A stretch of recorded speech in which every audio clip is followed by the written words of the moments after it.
Hi, ಎಲ್ಲರಿಗೂ ನಮಸ್ಕಾರ. ಈ ವಿಡಿಯೋದಲ್ಲಿ ನಾವು industrial extension officer KPSC group C ಎಕ್ಸಾಮ್ಗೆ ಜನರಲ್ ಸ್ಟಡೀಸ್ನ ಕೆಲವೊಂದು ಕ್ವಶನ್ಗಳನ್ನು, ಕೆಲವೊಂದು ಟಾಪಿಕ್ಗಳನ್ನು ಡಿಸ್ಕಸ್ ಮಾಡೋಣ. ಇದು ನಿಮಗೆ ಹೆಲ್ಪ್ ಆಗ್ಬೋದು. ಮೊದಲನೇ ವಿಷಯ, Karnataka to have one regional rural bank. ಕರ್ನಾಟಕದಲ್ಲಿ ಇದ್ದಂಥ ರೀಜನಲ್ ರೂರಲ್ ಬ್ಯಾಂಕನ್ನು ಮರ್ಜ್ ಮಾಡಿದ್ದಾರೆ.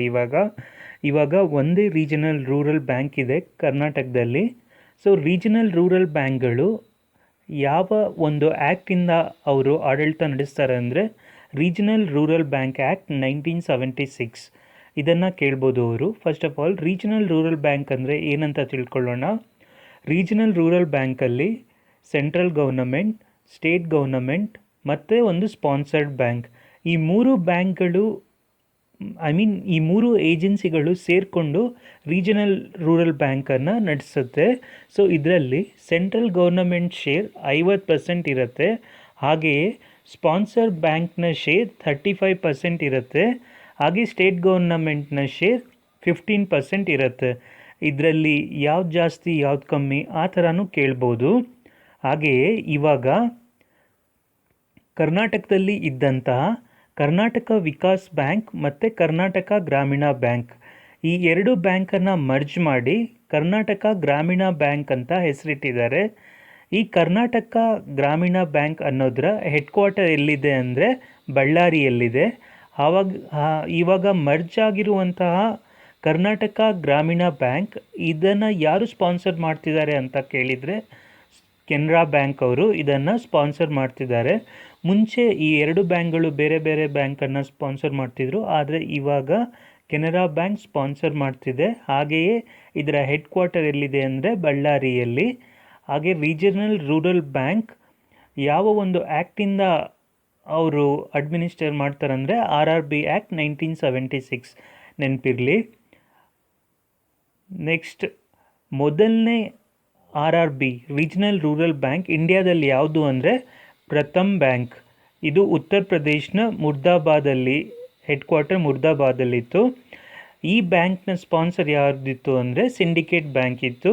ಇದು ಇಂಡಿಯಾದ ಮೊದಲ RRB ರೀಜನಲ್ ರೂರಲ್ ಬ್ಯಾಂಕ್.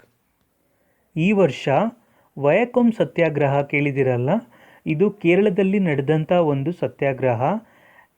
ಈ ಸತ್ಯಾಗ್ರಹದಲ್ಲಿ ಏನಾಗಿತ್ತು ಅಂದರೆ ಸೋ ಕಾಲ್ಡ್ ಲೋವರ್ ಕಾಸ್ಟ್ ಪೀಪಲ್ಗಳನ್ನು ಟೆಂಪಲ್ಗೆ ಎಂಟ್ರಿ ಆಗೋಕ್ಕೆ ಬಿಡ್ತಿರ್ಲಿಲ್ಲ. ಹಾಗೆಯೇ ಆ ಟೆಂಪಲ್ನ ಬೀದಿಗಳಲ್ಲೂ ಇಲ್ಲ ಹೋಗೋದಕ್ಕೆ ಬಿಡ್ತಾ ಇರಲಿಲ್ಲ. ಅದಕ್ಕೋಸ್ಕರ ಈ ಚಳುವಳಿ ನಡೆದಿತ್ತು ಕೇರಳದಲ್ಲಿ. 1925ರಲ್ಲಿ ಇದನ್ನು ವಿತ್ಡ್ರಾ ಮಾಡಿದರು, ಇದನ್ನು ತೆಗೆದಿದ್ರು. ಆದ್ದರಿಂದ ಇದಕ್ಕೆ 100 ವರ್ಷಗಳು ಕಂಪ್ಲೀಟ್ ಆಗಿದೆ. ಸೊ ಇಂಥ ಈವೆಂಟ್ಸ್ಗಳ ಕ್ವಶನನ್ನು ಕೇಳೋ ಸಾಧ್ಯತೆಗಳು ಜಾಸ್ತಿ. ಅದಕ್ಕಾಗಿ ನಾನು ಇದ್ರ ಬಗ್ಗೆ ಹೇಳ್ತಿದ್ದೀನಿ. ಇದು ಒಂದು ನಾನ್ ವೈಲೆಂಟ್ ಸಿವಿಲ್ ರೈಟ್ಸ್ ಮೂವ್ಮೆಂಟ್. ಇದು ಎಲ್ಲಿ ನಡೆದಿತ್ತು ಅಂದರೆ ಕೇರಳದ ಟ್ರಾವೆಂಕೋರ್ ಈ ಜಾಗದಲ್ಲಿ ನಡೆದಿತ್ತು. ಸೊ ಲೋವರ್ ಕಾಸ್ಟಲ್ಲಿ ಎಳವಾಸ್ ಅಂತ ಇದ್ದರು. ಇವರನ್ನು ಟೆಂಪಲ್ ಎಂಟ್ರಿ ಮಾಡೋದಕ್ಕೆ ಬಿಡ್ತಾ ಇರಲಿಲ್ಲ. ಆ ಕಾರಣಕ್ಕಾಗಿ ಇದು ನಡೆದಿತ್ತು. ಇದರ ಪಾಪ್ಯುಲರ್ ಲೀಡರ್ಗಳು ಯಾರ್ಯಾರು ಇದ್ದರು ಅಂದರೆ TK ಮಾಧವನ್, EV ರಾಮಸ್ವಾಮಿ ನಾಯ್ಕರ್, ಇವರನ್ನು ಪೆರಿಯರ್ ಅಂತಲೂ ಹೇಳ್ತಾರೆ. ಇವರ ಜೊತೆಗೆ K Kelappan, TK Madhavan, Velayudha Menon, K Namboodiri, Neelakantan Namboodiri, Krishnaswami Iyer, George Joseph, ಹಾಗೆ ಬೇರೆ ಲೀಡರ್ಗಳು C ರಾಜಗೋಪಾಲಾಚಾರಿ, ಶ್ರೀ ನಾರಾಯಣ್ ಗುರು, ಚಟ್ಟಂಪಿ ಸ್ವಾಮಿಕಲ್, ಇವರೆಲ್ಲರೂ ಈ ಮೂಮೆಂಟ್ಗೆ ಸಂಬಂಧಪಟ್ಟವರಾಗಿರ್ತಾರೆ. ನಿಮಗೆ ಕೇಳಿಬಿಟ್ಟು ಯಾವ ಲೀಡರ್ ಅಸೋಸಿಯೇಟ್ ಆಗಿದ್ದಾರೆ ಅಥವಾ ಇಲ್ಲ ಅನ್ನೋ ಥರದಲ್ಲಿ ಕೇಳ್ಬೋದು. ಸೊ ಒಂದ್ಸಲ ಇವೆಲ್ಲ ಹೆಸರನ್ನ ನೀಟಾಗಿ ನೋಡ್ಕೊಳ್ಳಿ. UNFCC ಅಂದರೆ ಏನು ಗೊತ್ತಾ? United Nation Framework Convention on Climate Change. ಇದು 1992ರಲ್ಲಿ ಅಡಾಪ್ಟ್ ಮಾಡಿದರು. ಇದರ ಮೇನ್ ಇಂಟೆನ್ಷನ್ ಏನು ಅಂದರೆ human interference with the climate change.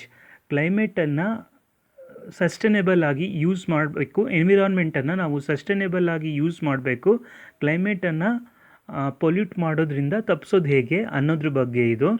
UNFCCಯ COP29 ಎಲ್ಲಿ ನಡೆದಿತ್ತು ಅಂದರೆ ಅಜರ್ಬೈಜಾನ್ನ ಬಾಕು ಅನ್ನೋ ಜಾಗದಲ್ಲಿ ನಡೆದಿತ್ತು. ಹಾಗೆಯೇ ಮುಂದೆ COP30 ಎಲ್ಲಿ ನಡೆಯುತ್ತೆ ಅಂದರೆ ಬ್ರೆಜಿಲ್ನ ಬೇಲಮ್ ಅಲ್ಲಿ ನಡೆಯುತ್ತೆ. COP28 ಎಲ್ಲಿ ನಡೆದಿತ್ತು ಅಂದರೆ UAE ಎಲ್ಲಿ ನಡೆದಿತ್ತು, ಯುನೈಟೆಡ್ ಅರಬ್ ಎಮಿರೇಟ್ಸಲ್ಲಿ. ಹಾಗೆ COP27 ಈಜಿಪ್ಟಲ್ಲಿ. ಸೊ ಇದರಲ್ಲಿ ಮ್ಯಾಚ್ ದಿ ಫಾಲೋಯಿಂಗ್ ಕೇಳ್ಬೋದು. ಈ ವರ್ಷ COP29 ಆಯಿತು, ಮುಂದಿನ ವರ್ಷದಲ್ಲಿ COP13 ಅದು ಬ್ರೆಜಿಲಲ್ಲಿ ನಡೆಯುತ್ತೆ. ಹಾಗೆಯೇ ಇದು ಯಾವ್ಯಾವ ಜಾಗ, ಮ್ಯಾಚ್ ದಿ ಫಾಲೋಯಿಂಗ್ ಅಂತ ಕೇಳ್ಬೋದು.